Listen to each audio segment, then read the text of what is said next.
and the next episode of Kirby Month begins! Today is Triple Deluxe, released on the 3DS in 2014. Let's begin. So yeah, the basic idea of the game is not that bad, actually. As you basically travel up a beanstalk through different interesting worlds to try and... to try and rescue King TDD from a strange spider creature. And yeah, it's your typical Kirby platforming. This is when the classic running and jumping style we commonly see in the modern games was originated. Sort of, in Return to Dreamland, but we're not doing that in this marathon, unfortunately. And it was also the first game in this marathon to be directed by not Yoko Shimamoto, that's one of the composers. Shinya Kumazaki. And this was around the time Kirby also started getting massive lore. Around these games was a huge turning point for the series. So, did the game manage to land? I would say yes. Of course, it's got the classic Kirby gameplay, which is really fun. The environments are great, and a lot more interesting than just grass or that sort of thing. As we also have areas based on candy and actually volcanoes instead of your casual lava one. And it's pretty, honestly. But there was one thing this game added that would change the series. Right here. These allows you to transfer between the foreground and the background. Essentially the first time the series ever truly experimented with a 3D concept.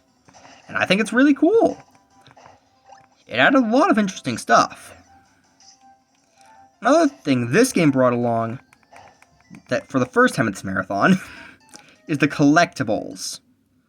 And the way you collect these can be quite interesting. Such as through puzzles. So technically, this game isn't just a platformer, it's a puzzle platformer. And honestly, considering puzzle and platformer are some of my favorite genres, I was very happy about this. And of course, as you can tell, the music is great.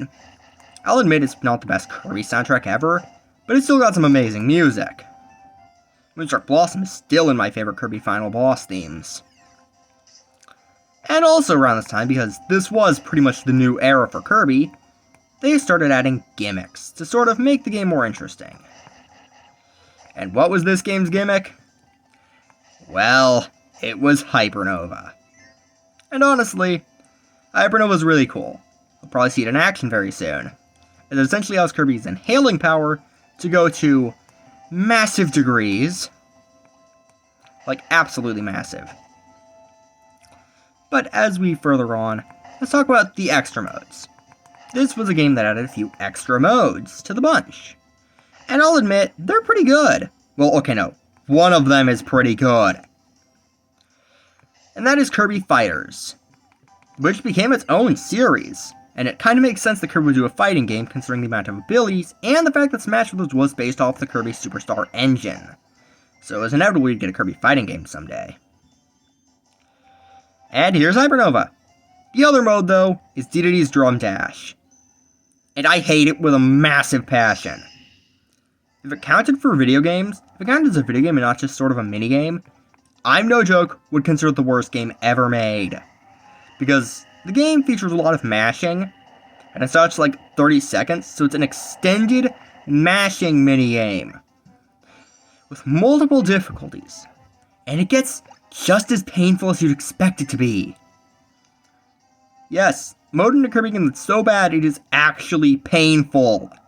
And no, not in that animation reviewer way or whatever saying that this thing's so bad it hurt me. No, this legitimately gives me thumb pain. But now let's get to Hypernova since we are talking about it, so it's sort of relevant. As you can see, Kirby's inhaling power gets ridiculous. And it's very fun.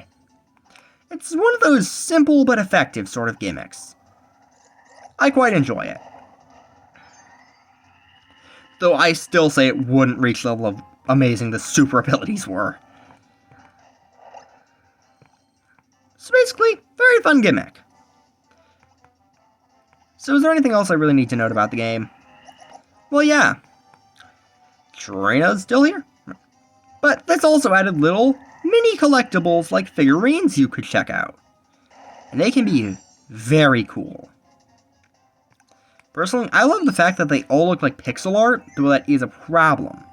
Since sometimes the newer ones, or characters from newer games, can look very weird in pixel art. This is especially notable with Magolor. Originally one of the best designed Kirby characters turned incredibly weird. And of course, there's also these really cool end-of-stage mini-bosses they have sometimes with Hypernova. It clearly shows they knew the gimmick and what to do with it. And once you beat the main game, you also get access to a new mode featuring D2D. D2D Tour, which is a really, really fun mode, to be honest. Like, a really, really fun mode. So really? Is there anything I have to say about this game? Mayor? Well, yeah, it's really fun. I wouldn't call it the best Kirby game ever made, but I can definitely call it an enjoyable one. So, with all the fun of D2D Tour aside, well, there's also the fan service to notice. And no, I'm sorry, it's not the Kill la Kill type of fan service. As much as I would love that in a Kirby game, it wouldn't fit. So, this was around the point they started adding references galore into the series, and it's all amazing. Like, a lot of references. It wouldn't get to the point of Star Allies for a little while, but it was quite fun. I'll admit, it's not the best game out there. It's never going to be the best Kirby game out there. But I can admit it's great. And if you want to see how strange some of these keychains can get, let me show you. It's going to be a bit to get to the bottom. So just listen to this absolute massively good tune. This is not what Magolor should look like. And neither of these two, it's so weird. But overall, I think this is one of the better Kirby games. I wouldn't call it the best game in the series, but it is very, very good. It's sort of a master of all trades.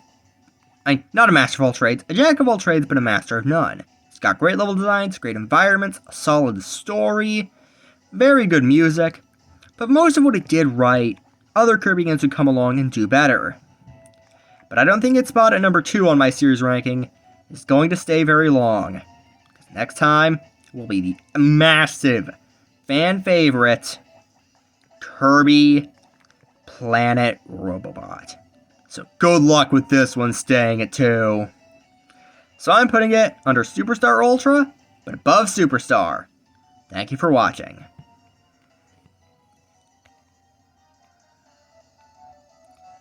See you soon.